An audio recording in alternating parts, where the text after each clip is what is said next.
Welcome back to Unlock You with Dr. Shannon Crawford. And today we are jumping back in with Dr. Grace Spencer in our series of motherhood. So everything from I want to be pregnant, miscarriage, infertility, to being pregnant, adjusting to all of that, and then the first year of life. And that is Dr. Grace Spencer's specialty. She is super niche and she knows how to help women, families adjust to this season with so many hormones and so many moving parts. And so if you didn't get a chance, go back and listen to the first episode on that part of just infertility, miscarriage, and maybe even as family, we can support each other by understanding some of those dynamics. And then today we are now talking about you're pregnant. What to expect when expecting, what's going on with your body, your hormone, your relationships, all the things. And she's going to give us some really great takeaways by the end that you can apply. So stay tuned to the very end where she'll give us some activations that you can do at home.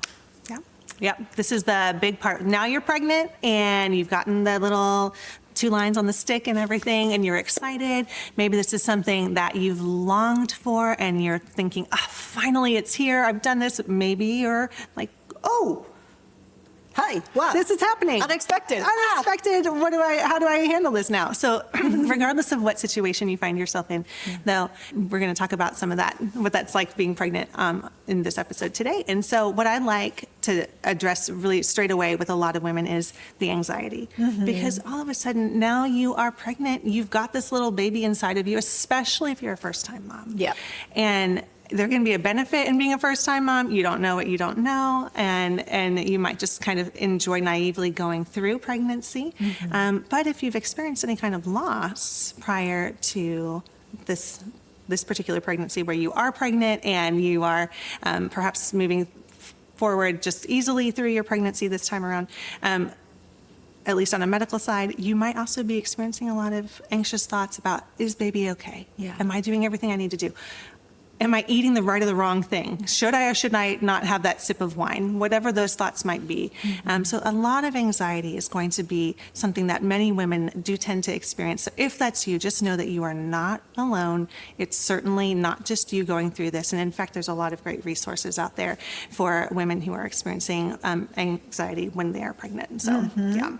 How would somebody know? Because a lot of times, like we talked about in the prior episode, good anxiety, right? Well, like good situations can still evoke anxiety. Absolutely. Right? And so it's like there might be a mixed feeling of like, I should be happy about this. Why am I not enjoying it? Absolutely. Yeah.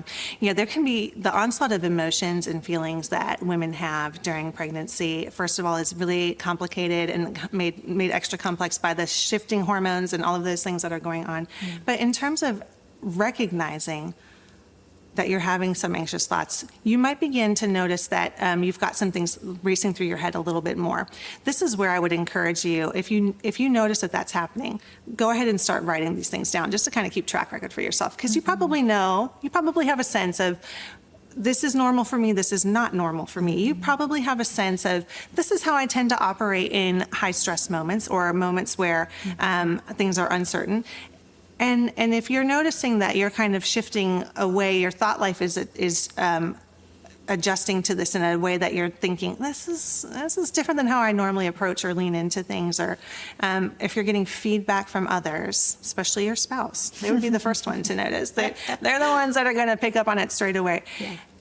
Listen to what it is that they have to say, because you're going to want to be responsive to what they have to say, because as we know that if we don't take care of our own mental health, it can spill out and affect our relationships with others. And especially during this precious time when you're preparing for a baby, you want to also protect and care for your marriage if that's the situation that you're in, or in the relationships that you have with those who are around you. So you want to be careful about that. So if you happen to notice, my thought life is shifting, you might even be having what are sometimes called intrusive thoughts, right? Those are thoughts that like, that's not the kind of thought that I normally tend to have. Here's an example.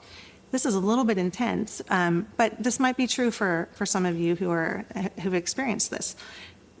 Maybe you have the thought, my baby's just going to die inside of me. And maybe that comes from, that's anchored in past experience, or Maybe you have some intrusive thoughts that look a little bit different, like when I go to the doctor, there's just going to be blood on the table.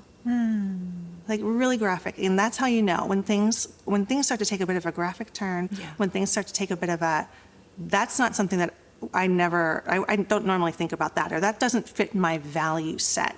That doesn't fit into how I normally do life. That's your cue to yourself that maybe there's something going on. And that's when it's a good time to reach out for help. In addition to reaching out to your community, which is the first place I would encourage you to go, to the people who know you and who love you and who are invested in you. If you don't have that in your life at this time for whatever reason, Postpartum Support International is another great organization. They have a group for everything. So if you are the kind of person who is feeling a little bit isolated, or you really love doing things in groups, if that's your jam, then I would absolutely encourage you to reach out to Postpartum Support International. They've got a group, like I said, for everything. They've got a group for every sort of situation you might be in, including the men in your life, the fathers. Yes, That exactly. there's something there for everybody. So great resource. Absolutely. And so for your inner world, when you're like, okay, I have the juxtaposition, which just means two things are opposite, and I don't know how to put those back together. Like, I'm so excited. I've been wanting this forever. This is a dream since I'm a child. It's in my dream binder, you know. And then now I'm sad, or I'm hormonal, or I'm anxious, or whatever. And the letdown of that, I've heard a lot of women describe that, of I've built this up so much and it's not what I thought it would be. So I've told a lot of clients, think of your hormones, so at times of extreme hormonal change, like a volume dial. And we are very hormones, male and female, right? Our hormones directly impact your mental health. So that means if you turn up the volume dial of like, I kind of had a little bit of perfectionism before, it may turn up the volume while pregnant. For some people, the serotonin and the levels, oxytocin, all these hormones that are getting released, it almost turns down the volume dial, and you're like, I oddly feel more calm and peaceful and pleasant. Be aware, then the volume might come up after pregnancy. Absolutely. So we'll have a third episode on that, of what to understand and know about yourself as you're adjusting after pregnancy. But during, a lot of women describe thinking they were going to enjoy that more. And so if that's happening, one, you're normal. Two, hormones are not your fault. Like, that's just a crazy part of being a human on this planet. And so when that volume dial goes up, it can intensify things that have already been dormant that you were able to manage better.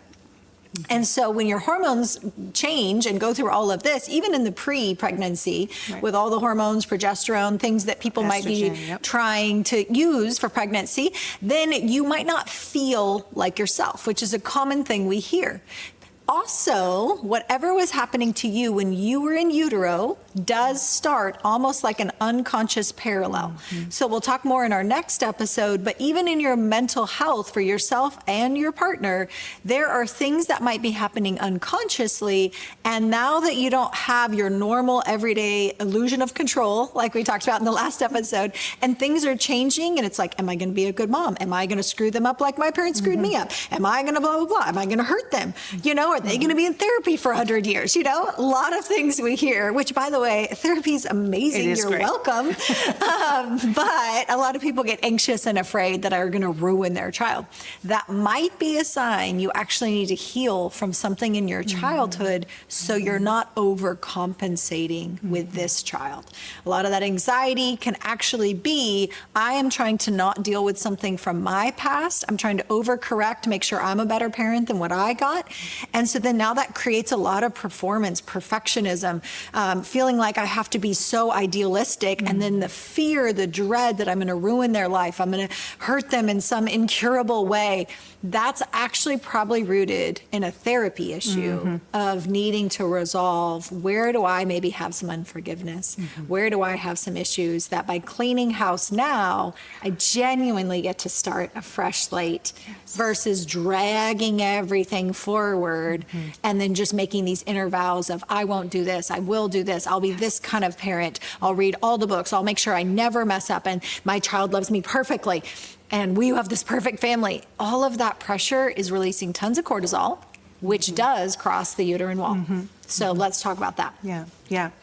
So whenever you're experiencing that amount of anxiety or that much cortisol, it does affect baby, right? And of course, that can add extra anxiety, right? Now, Yeah. maybe we've just spiked a bunch of anxiety for you by saying that. Here's the good news, though, is that at any time you can seek help and get the support that you need in order to help with that situation and to help protect baby. So I always like to encourage clients to engage in some really practical tools whenever you're noticing that anxiety is starting to spike, when you're noticing those racing thoughts, when you're observing those things starting to manifest in your life in a way that you're like, this is not the parent I want to be, or not the way I want to handle this pregnancy. There's some great CBT or cognitive behavioral therapy tools that you can use. So let's take an example. Let's say one of those thoughts. I'm not going to make it through this pregnancy. Maybe you're the type of mom who's like, oh gosh, this has been a hard one, and I am like so done with the situation, and I'm ready to be finished being pregnant and everything. Like I'm done. And every time you have a thought like, I'm just ready to be finished with this, or you start to notice some of that anger or some anxiety starting to come out, I want you to go ahead and grab your journal, write down whatever that thought is. Maybe it's, I don't have what it takes to do this. And then I want you to then rate, how much do you believe that thought? On a 0 to 100 scale, maybe it's 85. So you write 85 next to that thought. Then I want you to tire kick it a little bit. Just like, how does this fit with me? How does this thought actually connect with what's most important to me? Is there something else that I might actually enjoy thinking about a little bit more that's more congruent with who I am, who I know I am, and what I want my pregnancy, my experience to look like. Yeah. So then you go ahead and you just adjust that. Say, actually, there have been other times in my life when I have made it through difficult situations, and you just go ahead and you write that down, and you compare that then later to that first thought that you had. That was 85%. Is it still 85%, or has it come down a little bit? Oftentimes, we'll find that first thought will decrease in its intensity in terms of how much we're believing it. That's so good. So the practicality of taking your thoughts captive. So we might call it a thought record, or I call it taking your thought to court, to now assess, I get to choose my thoughts. Another key that we have to tell clients a lot, and ourselves, not every thought you have is your own. So you don't have to now character assassinate yourself going, oh my gosh, I just thought I don't want to be pregnant. Is that somehow going to magically cause this baby not to live? And is this going to ruin everything? We can also overemphasize the power of our thoughts. Thoughts are powerful, but you don't have to agree that it's your thought. Thoughts can pass like a ship in your brain, and you can say, not my thought. I choose not to agree with that. I choose to break its power, cancel it. Nope, that's not what I choose. Now I choose to agree with the thought that this baby is a blessing, that this is a desire of my heart, that I will be a good mother, that my husband will lean in to being a good father, that we do have the resources, the family support, the therapy, the whatever we need to build that infrastructure to create a really good future. If you're feeling overwhelmed, that is a common feeling because you're already living in the future, trying to plan for everything. Another common source of anxiety. So what have you found helpful with moms that are feeling overwhelmed during pregnancy? Yeah. Well, there's so much information out there, so we can absolutely consume a lot of information, like overload, especially in the day and age that we live in. Right? We do. We have to be so careful. So I would say, first of all, do a little check on yourself. How much are you scrolling on your phone? And is that productive or is that counterproductive? Right. Is that adding to your piece or is that subtracting from your piece? Is that fueling the anxiety monster or is it taking away some of its power? So the first thing I would say is right away, what kind of, how much time are you spending on your phone, and what kind of information are you absorbing? If you are noticing that, it would be helpful to have a little bit more information that is, that's factual, that's medically based, that comes from trusted sources. Totally fine to look into that. And then get some guidance from somebody like your provider, your doctor, and ask them, get some of their insight, so that you have a strong sounding board as to whether or not you're off base or not. So bring in, again, those people who've deal with this all the time, who know how to handle situations where where women are experiencing a lot of these types of anxious thoughts, and they'll be able to point you in the direction of some really good resources too. I love that. All right. And so for the gals that are having the thoughts that are like, oh my gosh, how do I navigate this? What are some practical strength-based strategies that you can provide? Absolutely. Yeah. So, you know, if you're in a situation where you're pregnant and maybe you go through, let's say, oh my gosh, I ate something that I'm not supposed to, that's on the list of things that I'm not supposed to eat. That could be one of those things that you tend to perseverate on. A lot of women can perseverate on what you do and don't eat. Much. Yeah, which means think too much, which means it just takes up too much space in your mind than it should. Yeah. So what you want to do is just go ahead, let those thoughts pass through, just like Dr. Crawford was saying. At the end of the day, I want you to pause before you go to sleep and take a minute to reflect. What were one, maybe two, maybe three things you did well that day that were good for you, that were good for baby? Yeah. You rested. Maybe you took a nap. Maybe you cooked at least one healthy meal. Maybe you were really mindful about the amount of caffeine that you did or didn't have that particular day. Maybe you took your prenatal vitamin. Just noticing those really small things that might seem like they're inconsequential, especially when anxiety has that loudspeaker in your mind.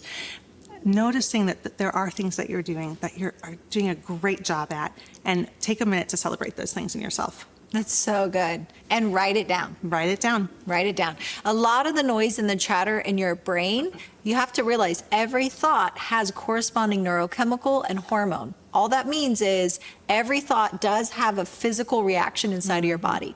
So the more that we think all these negative things and we're trying to whack-a-mole it and push it back, it's still having an impact on your physical health, your mental health, your emotions.